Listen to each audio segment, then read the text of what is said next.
네, 거취 논란이 있었던 국민의힘 정점식 정책의장이 사퇴했습니다. 그리고 이 대구 4선 김상훈 의원이 유력한 것으로 현재 전해지고 있습니다. 네, 한편 야당의 입법 강행 처리에 대항한 여당의 필리버스터도 이틀 만에 다시 시작이 됐는데요. 관련 내용 포함한 정치권 이슈들 국민의힘 이지혜 전 윤상현 당대표 후보 캠프 대변인 김수민 시사평론가와 함께 짚어보겠습니다. 두 분 어서 오십시오. 안녕하십니까? 네, 안녕하십니까? 말씀드린 것처럼 국민의힘 전점식 정책위 의장이 어제 결국 사퇴를 했습니다. 자, 그리고 아직 뭐 정해진 건 아닙니다만은 이제 만 하루가 지나지 않았습니다만은 대구 4선의 김상훈 의원이 유력한 것으로 현재 전해지고 있는 상황인데요. 사퇴부터 지금까지의 상황 그리고 그 전에 이제 과정까지 좀 전체적으로 좀 어떻게 보셨는지 먼저 들을게요. 네, 일단 뭐 최고위원회가 국민의힘 같은 경우는 9명으로 구성이 되는데 이번에 전당대회에서 선출된 사람이 이제 한동훈 대표를 포함해서 뭐 진종호 최고위원하고 장동혁 최고위원 이 정도였어요. 그리고 이제 지명직 최고위원을 한동훈 대표가 지명을 할 수 있는데 그렇다 치더라도 이제 9명 중에 4명이 소위 친한계에 해당하는 그런 구성인 것이고 과거에 국민의힘에서 이준석 대표가 축출될 당시에 그때 최고위가 뭐 한번 무너지고 이제 비대위가 들어서는 과정에 있었는데 9명 중에서 5명 이상이 사퇴를 하게 되면 자동으로 이제 무너지는 것으로 그렇게 관례가 만들어졌고 혹시나 이제 한동훈 대표나 이쪽 입장에서는 9명 중에 5명 이상 그러니까 과반의 최고위원을 확보를 해야 된다라고 하는 이 과제가 처음에 주어진 대표 취임 이후에 처음 주어진 중요 과제가 돼버렸죠. 그런 가운데서 원래 임기를 수행을 하고 있었던 정점식 의원이 정책위 의장으로 있었던 것인데 이제 새로 임명을 해야 된다 이 논리를 한동훈 대표가 들고 나온 것입니다. 근데 사실 저는 이제 그 국민의힘 당원 당규를 살펴보니까 이 정책위 의장은 임기가 1년으로 정해져 있고 사무총장 같은 경우는 대표의 명을 받아서 직무를 수행하는 것으로 나와 있는데 정책위 의장은 정책위를 대표하고 또 정책위는 의원총회 산하에 설치가 돼 있더라고요. 그러면 사실 당원 당규 해석상으로 보면 정책위 의장을 대표가 바뀌었다고 해서 갈아치울 수는 없다라고 봐야 될 겁니다. 근데 지금 국민의힘 내부의 어떤 정무적 결단이라고 봐야 되겠죠. 대표가 바뀌었기 때문에 정책위원장 또 바뀌어야 된다라고 하는. 그러니까 당원 당규에는 제가 봤을 때는 취지에는 어긋나는 해석이긴 한데, 근데 정무적 결단, 그러니까 새로운 어떤 지도부에 담아내야 된다 이런 논리를 폈던 것이고 이제 아무래도 한동훈 대표가 압도적으로 당선도 됐고 또 새로운 지도부다 보니까 이 부분은 이제 정점식 전 의장이 좀 버텨내지 못했던 게 아닌가 이렇게 보여집니다. 이게 당 분열을 막겠다라면서 이제 사퇴를 하게 됐고요.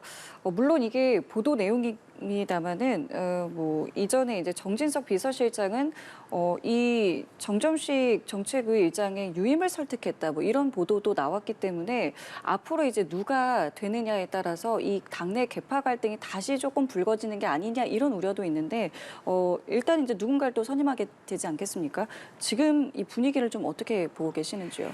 지금 저희가 7.23 전당대회가 끝난 지 약 열흘의 시간이 흐르고 있습니다. 저는 그때부터 좀 지금까지를 반추해볼 필요가 있다고 생각을 하는데요. 저희가 전당대회를 치르면서 당원들이 가장 많이 걱정했던 부분이 당정 간의 갈등이었습니다. 하지만 이런 걱정이 무색할 만큼 24일 이 전당대회 바로 직후에 대통령실에서 대통령과 또 당선자들, 낙선자들이 함께 모여서 화합하는 그런 시간이 있었습니다. 그리고 그 이후에 한동훈 대표께서 인선과 관련해서는 인선의 기준은 선민 후사이다. 국민의힘이 국민께 더 잘 봉사할 수 있는 체제를 갖추기 위해서 많은 이야기를 듣고 신중하게 검토하겠다고 밝혔습니다. 지금까지 1년의 과정이 이렇게 한동훈 대표께서 많은 분들과 논의를 거치고 또 충분한 검토와 충분한 고심을 한 과정 가운데서 서범수 사무총장의 임명이 있었고요. 그리고 어제 당의 분열을 막기 위해서 사퇴하는 것이 맞겠다는 생각을 갖게 됐다는 정점식 정책위 의장의 사퇴가 있었습니다. 저는 지금 우리 국민의힘이 친한계 국민의힘이냐 혹은 친윤계 국민의힘이나 이렇게 나눌 것이 아니라 함께 가는 하나의 국민의힘이 되는 그런 과정이라고 생각하고 있습니다. 예. 지금 그리고 이 정책위 의장 후임으로 전해지는 바에 따르면 대구 4선에 이제 김상원 의원이 유력한 것으로 알려지고 있거든요. 오늘 그렇다면 이제 발표를 좀 한동훈 대표가 공식적으로 하게 될 거라고 보십니까?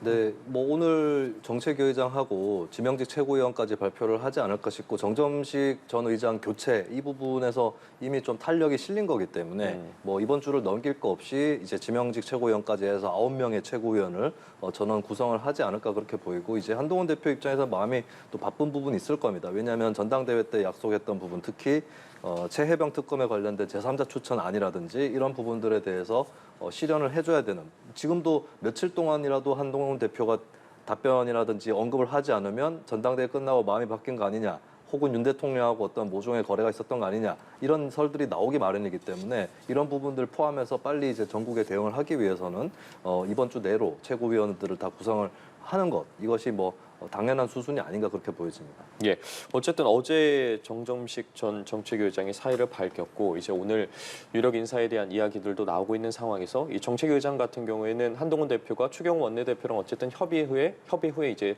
추인을 받아야 하지 않겠습니까? 네. 이 과정에서 만약에 추인을 받지 못할 경우에 리더십에 타격이 있을 수도 있다. 뭐 이런 이야기도 있는데 저는 뭐 예. 그 부분은 기우라고 생각하고요. 정책위 의장은 저희 국민의힘의 당헌 당규에 따라서 의원총회 추인이 필요하기 때문에 추경호 원내대표와도 충분한 협의가 있었을 것이고 그리고 한동훈 대표께서 충분한 여러분들과의 논의가 있었을 것이라고 생각합니다. 그리고 지금 거론되고 있는 김상원 의원이 다소 개파색이 조금 짙은 옅은 예. 의원으로 알려져 있습니다. 그래서 별 무리 없이 추인될 수 있지 않을까 조심스럽게 예상을 해봅니다. 그리고 전당대회 과정에서 한동훈 대표께서 보여줬던 리더십이 앞으로 새로운 국민의힘을 이끌어 나갈 수 있는 그런 충분한 통합의 리더십을 충분히 보여주지 않았나 생각합니다. 만약에 이 김상훈 의원이 정책위 의장으로 이제 내정이 된다라고 한다면 지금 말씀하신 뭐 개파색도 있겠습니다만 어떤 것들이 좀 고려됐을 거라고 생각하세요? 아무래도 이 당의 3역 중에 하나죠. 정책위 의장이라는 자리는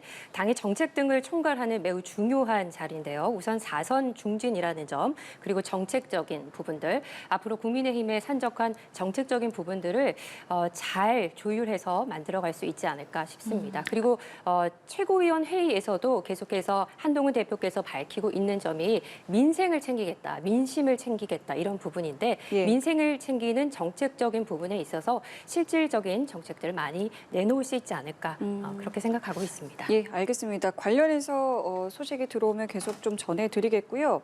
이번에는 이 얘기를 해보겠습니다. 이재명 전 대표와 조국 대표가 비공개 회동을 가졌습니다. 본회의장에서 잠깐 만났다가 자리를 옮겨서 이야기를 좀 이어간 것인데요.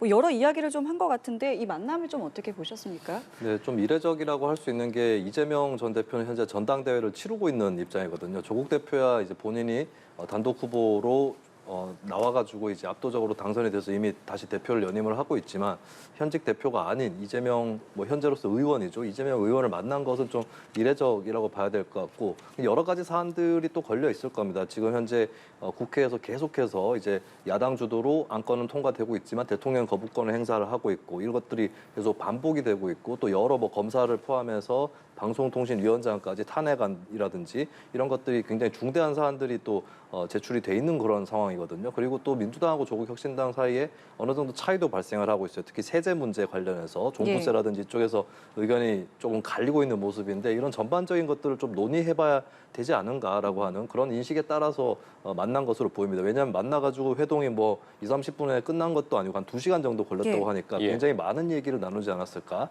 그렇게 보여집니다. 뭐 어느 선까지 협력과 연대가 가능할지는 모르겠습니다만은 이 민주당과 조국혁신당의 이러한 어떤 움직임에 대해서 국민의힘에서는 어떤 것들을 좀 생각을 해놔야 될까요? 글쎄요, 지켜봐야 할 부분이라고 생각하고요. 선택적인 전략적인 연대는 가능할지 몰라도 지속적으로는 가능하기 어려울 것이다라고 조심스럽게 예측을 해봅니다. 본격적으로 예를 들어서 본격적인 공조가 시작이 되더라도 지금 현재 이재명 전 대표의 사법 리스크가 현실화된다면 중도나 혹은 야당을 향했던 민심이 많이 국민의힘 쪽으로 저희는 돌아올 것이라고 예상을 하고 있고요. 또 그런 민심이 국민의힘 쪽으로 돌아왔을 때 그 민심을 만족시켜주고 충족시켜줄 수 있는 준비를 충분히 하고 있기 때문에 어떤 공조가 시작되더라도 저희는 걱정 없다 이런 말씀을 드리고 싶습니다. 예. 이번엔 좀 국회 상황을 살펴보도록 하겠습니다. 국회 같은 경우에 또다시 고성과 야유로 얼룩졌습니다. 야당의 이진숙 방통위원장 탄핵안 상정이라던가 아니면 25만 원 민생지원금, 강제 처리 절차에 대해서 여당이 어쨌든 크게 반발을 했고 결국 이틀 만에 다시 또 필리버스터가 시작이 됐습니다. 지금 상황 도돌이표다라고 네. 말씀하시는 분 많은데 어떻게 좀 보고 계세요? 네, 일단 한쪽에서는 반드시 통과돼야 될 법안이라고 해서 통과를 시키는 것이고 다른 쪽에서는 반드시 막아야 된다고 하니까 막는 것이겠죠. 그렇기 때문에 이 과정 자체에 대해서 꼭 나쁘다거나 이렇게 볼 수는 없을 것 같습니다. 근데 이번 지금 현재 하고 있는 그 25만 원 민생 회복 지원금에 대해서 얘기를 좀 하자면 이 국민의힘에서 반대를 하면서 필리버스터를 하고 있는데 근데 국민의힘 같은 경우는 그냥 반대밖에 없다는 것이 문제가 아닌가 싶습니다. 왜냐하면 이 돈이 풀리면 물가가 상승한다고 하는데 사실 이 민생 회복 지원금에 잡혀 있는 예산 규모가 20조가 좀 안 될 거예요. 이 정도 예산 규모를 가지고 시중에 풀렸을 때 인플레이션이 강력하게 온다고 볼 수 있겠느냐. 이 부분에 대해서는 어떤 이렇다 할 과학적인 증거라든지 이런 부분들도 없는 상태인 것 같습니다. 그러니까 돈을 풀면 무작정 이제 인플레이션이 우려된다 이렇게 얘기를 하고 있는데 사실 이거는 어느 정도 윤석열 정부가 자초한 부분도 있습니다. 뭐냐면 이번에 예산 조기 집행을 굉장히 많이 하겠다고 하면서 상반기 한 3분의 2 정도의 예산들을 조기 집행한다고 했거든요. 이렇게 되면 보통 하반기에는 예산 절벽이 나오는 것입니다. 그러면 추경의 필요성도 더 강해지는 거거든요. 이런 부분에 대해서 좀 국민의힘도 답변이 필요하지 않을까 싶고 그리고 전 국민한테 25만 원을 똑같이 준다. 여기에 대해서는 반대할 수도 있고 실제로 여론에서의 반대도 만만치 않아요. 그렇다면 거기에 대한 대안들 그러면 취약계층이라든지 소상공인이라든지 선별적으로 또 어떻게 지급을 할 수 있을까 이런 대안들을 제시하는 것이 더 바람직하지 않을까. 무작정 돈이 풀리면 안 된다. 이런 식으로 방어하는 것보다는 25만 원을 전 국민한테 줬을 때 그게 효과가 그렇게 크지 않다면 선별적으로는 어떻게 할 수 있느냐. 이 부분에 대한 대안 제시를 하는 것 이런 것들이 더 중요하지 않을까 그렇게 보여집니다. 정리를 해보면 어쨌든 반대를 위한 반대다. 좀 구체적인 대안 제시가 필요해 보인다고 말씀해 주셨거든요. 반대를 위한 반대라기보다는 이 무차별적인 현금 살포법은 민생 회복을 지연시키는 악법입니다. 13조 혹은 17조 원의 이 현금은 도대체 어디서 나오는 겁니까? 그리고 누가 갚아야 됩니까? 우리 미래 세대와 앞으로의 세대들이 갚아야 할 빚이 되는 것이고요. 결국 우리 피 같은 세금이 들어가서 다시 우리에게로 돌아오는 민생에 결국 전혀 도움이 되지 않는 그런 법입니다. 물가를 또 올리고 금리를 불안정하게 하게 되고요. 그러면 더불어민주당 쪽에서는 야당 쪽에서는 금리를 불안정하게 하고 물가를 올리는 부분에 대해서는 대책을 내놓고 이 법을 제시를 해야 하는데 그런 부분이 부족했다고 생각합니다. 예. 자, 그리고 오늘 본회의에서는 이진숙 방통위원장에 대한 탄핵안도 표결에 붙여지게 됩니다. 국민의힘에서는 이거 너무 습관적이다, 무고하다, 이게 지금 된 지 얼마나 됐다고 이러냐 이렇게 이야기를 하고 있는데 필요하다고 보십니까?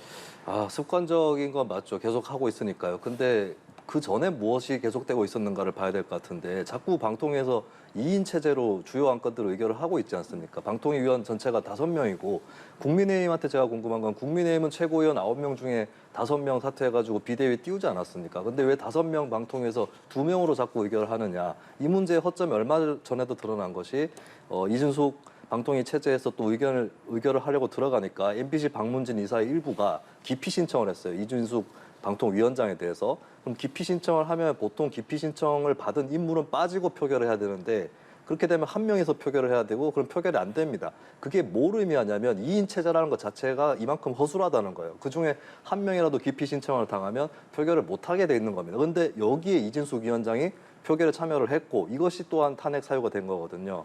그러면 사실 이 문제는 2인 체제에서 계속 의결을 하지 않는다.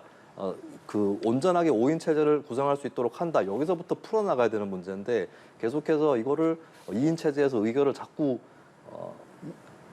빨리 서두르니까 거기에 대해서 어쩔 수 없이 좀 반응하는 측면들이 분명히 강하다. 그 주요 안건들을 2인 체제에서 의결하는 것 이것은 아무리 그게 합법이라 치더라도 바람직하지 않고 사실 법에서도 권장하는 그런 취지를 갖고 있는 게 아닙니다. 일종의 입법 미비라고 봐야 되는 부분인 거죠. 그래서 2인 체제에서 의결 이 자체에서부터 끊는 것이 필요한 거고 저는 그런 의미에서 우원식 국회의장이 중재안을 냈던 것이 굉장히 유의미하다고 봅니다. 그때 우원식 의장 취지는 방송사법도 그냥 통과시키지는 말자. 그리고 탄핵이라는 이 악순환도 멈추자. 대신에 2인 체제에서 의결하는 것도 바람직하지 않고 그렇다면 이제 전체적인 방송통신 정책을 놓고 틀을 짜보자라고 하는 게 우원식 의장의 제안이었거든요. 근데 이 제안을 국민의힘이 먼저 거부를 해버렸죠. 여기서 문제를 풀 수 있는 단초가 묻혀버린 것이 아닌가 뭐 그렇게 생각을 합니다. 이 보통은 탄핵안 이제 표결 전에 이전의 방통위원장들은 이제 사퇴를 했었단 말이에요. 근데 지금 이진숙 방통위원장 같은 경우는 한번 해보겠다. 이제 네. 시간을 갖고 한번 지켜보시죠. 이렇게 이야기를 했습니다. 결국에 이제 헌재 판단까지 가보겠다라는 것인데 글쎄요. 그렇다면 이게 좀 한번 해볼 만하다, 뭐 자신이 있다, 혹은 여기에서 좀 끝을 내자, 뭐 이렇게 좀 봐도 되겠습니까? 네, 한동훈 대표께서 얘기하셨듯이 사람이 하루 만에 탄핵을 받을 만한 나쁜 짓을 저지르는 게 가능합니까? 불가능합니다. 지금 그야말로 야당에서는 습관성 탄핵을 하고 있고요. 탄핵 중독을 벌이고 있는 겁니다.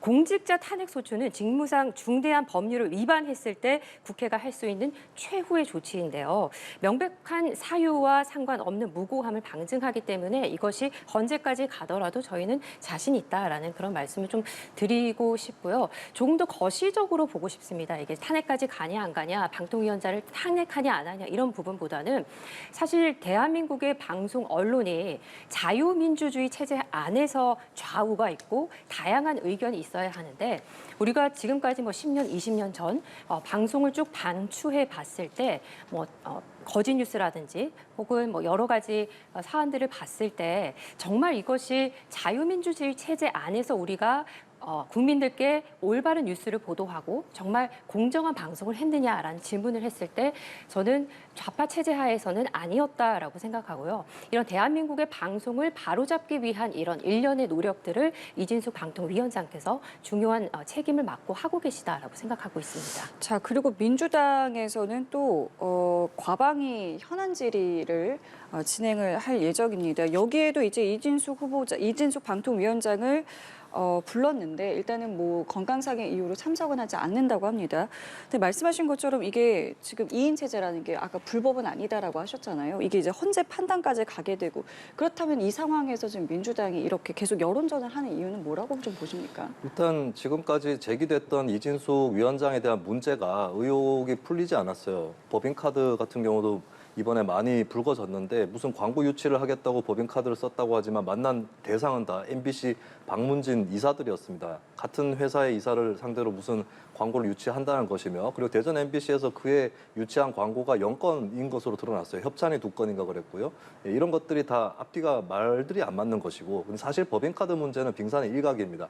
MBC의 간부로 있었던 시절에 어떤 그 노조에 대한 사찰에 대한 방조, 묵인 이런 부분이라든지 또 본인이 경영 계획서를 제출할 때 냈었던 어떤 노조 탈퇴 종용이라든지 이런 부분들에 대해서도 계속 자격 논란이 남아 있는 것이고 이번에 2인 체제를 그대로 또 고수를 해서 의결을 한 것 이 부분도 다 따져봐야 될 문제가 되겠죠. 그렇기 때문에 저는 국정조사 현안 질의 이 정도는 기본적으로 할 수 있는 일이다라고 생각을 합니다. 그리고 나아가서는 이제 탄핵 같은 경우는 사실은 이게 2인 체제 의결이 바람직하지 않다고 해도 헌법재판소에서는 이게 파면에 이를 만큼의 중대한 잘못은 아니다. 이렇게 판결을 내릴 가능성은 분명히 있다고 봅니다. 다만 저는 주시하고 싶은 것이 만약에 기각이 된다 할지라도 여론에서 역풍이 있을 거냐.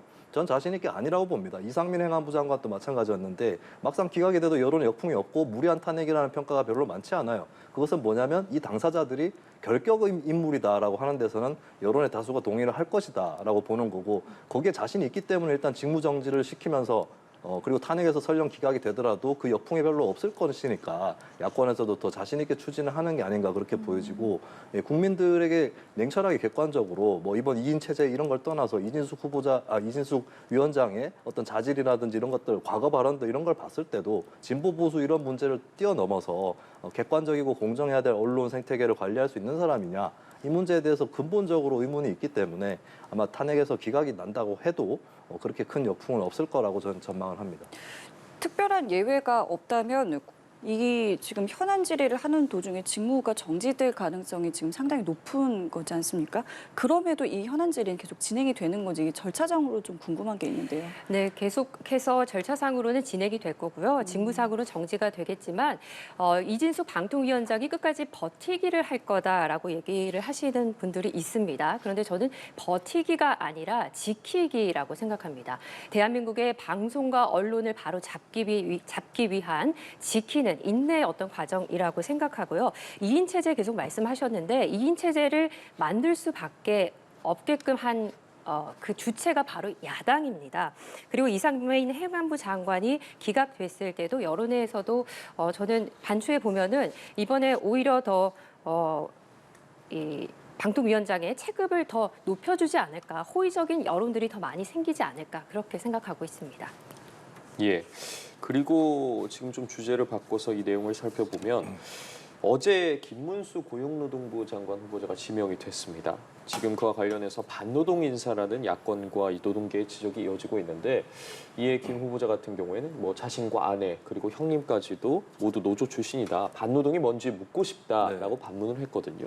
그리고 이제 앞으로 상정되고 또 표결에 붙여질 노란봉투법에 대해서는 좀 재논의가 필요하다는 입장은 변함이 없다고도 했습니다. 이런 입장과 발언에 대해서는 좀 어떻게 보셨습니까? 본인이나 지인들이 노조 출신이다라고 얘기하는 게 그게 굉장히 오래전 얘기거든요. 라떼 얘기를 하는 거에 불과한데 김문수 후보자는 이미 1990년대 보수정당으로 몸을 드러났고 심지어는 1996년 12월에 노동법 날치기를 할 때에 그때 말리지 않고 같이 가담했던 그때부터 이미 예전에 노조 출신이고 이런 건 아무 의미가 없었던 거거든요. 그리고 그 이후에 뭐 태극기 집회 참여라든지 이런 부분들은 굉장히 극우적인 인사다라고 하는 것을 객관적으로 평가할 수 있는 근거가 된다고 봅니다. 그리고 노란봉투법 관련해가지고 얘기한 것 중에 불법 파업에는 이제 손해배상을 하는 것이 중요하다고 얘기를 했는데 노란봉투법도 손해배상을 막는 법이 아니에요.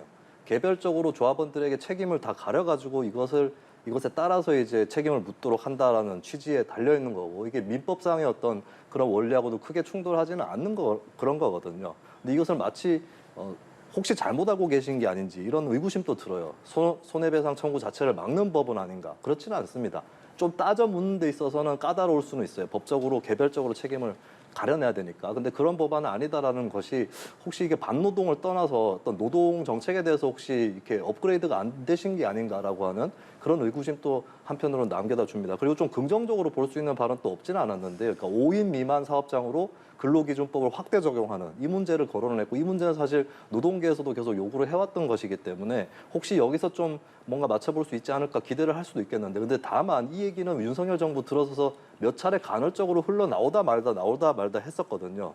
될 일이었으면 벌써 했을 건데, 그럼 본인이 경사노위 위원장 할 때는 무엇을 했으며 그 전에 윤석열 정부 노동부는 무엇을 했던가, 이 부분에 비춰봤을 때는 이것도 혹시 그냥 립 서비스가 아닌가라고 하는 그런 의구심이 좀 아직까지 남아있는 것 같습니다. 예, 말씀 듣겠습니다. 네, 김문수 노동부 장관 후보자가 노조 출신이기 때문에 노동자의 마음을 가장 많이 이해하고 있다고 생각합니다. 그리고 노조의 문제점이 무엇인지 또한 정확하게 파악하고 있기 때문에 현재 윤석열 정부의 노동 개혁을 잘 이행할 실력자이고 가장 적임자라고 생각하고 있습니다.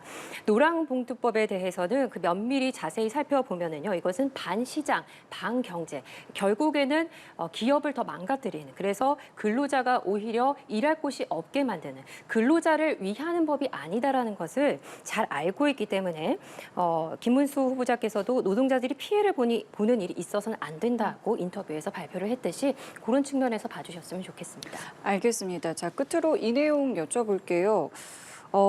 인터넷 매체죠. 서울의 소리가 윤석열 대통령의 탄핵을 위해서 가짜 뉴스를 만들려고 했다라는 이제 언론의 보도가 있었습니다. 혹시 관련해서 좀 기사를 보셨는지요? 네, 보기는 했고요. 아직 크게 뉴스는 안 된 것 같은데 대충 내용은 이제 원래 천공에 제자했던 사람을 뭐 회유를 해서 최재형 씨하고 서울의 소리 쪽에서 그렇게 어떤 뭐랄까 가짜 증언을 만들어내서 천공이 뭐 윤 대통령 부부에게 부적을 대선 때 전달을 했다. 뭐 이렇게 얘기를 꾸며보자라고 하는 그런 거를 폭로했다라고 하는 내용입니다. 근데 현재로서는 이제 기사 내용에 어떤 증거 자료라든지 이런 것들이 드러나 있는 건 아닌 것 같고 또 후속 보도를 또 예고를 하고 있는 것 같은데 글쎄요, 이 내용 자체는 굉장히 뭐랄까요, 맞다면 허무맹랑한 계획들을 최재형 씨나 서울의 소리가 꾸몄고 이것이 이제 폭로가 된 것인데 아직 뭐 진위라든지 신빙성 이런 것들을 판단하기는 조금 이른 단계인 것 같습니다.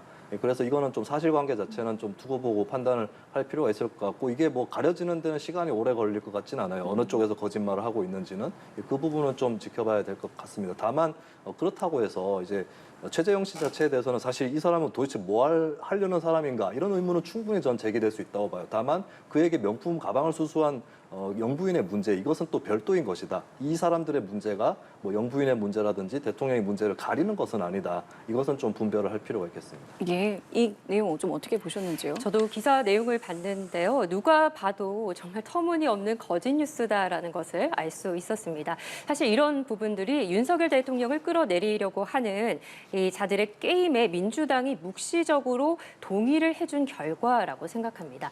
지금이라도 민주당은 이런 윤석열 대통령과 정부를 끌어내려라는 노력에서 방향을 돌려서 국민을 위한 민생 정치에 좀 집중을 해줬으면 좋겠다는 생각이 들고요. 그리고 제2부속실이 설치가 되게 되면 이런 문제도 좀 더 깨끗하고 깔끔하게 정리가 잘 될 수 있다고 생각합니다. 예, 알겠습니다. 오늘 두 분 말씀이 여기까지 듣겠습니다. 정치권 이슈들 김지혜 전 국민의힘 윤상현 당대표 후보 캠프 대변인 김수민 시사평론가와 함께했습니다. 말씀 고맙습니다. 감사합니다.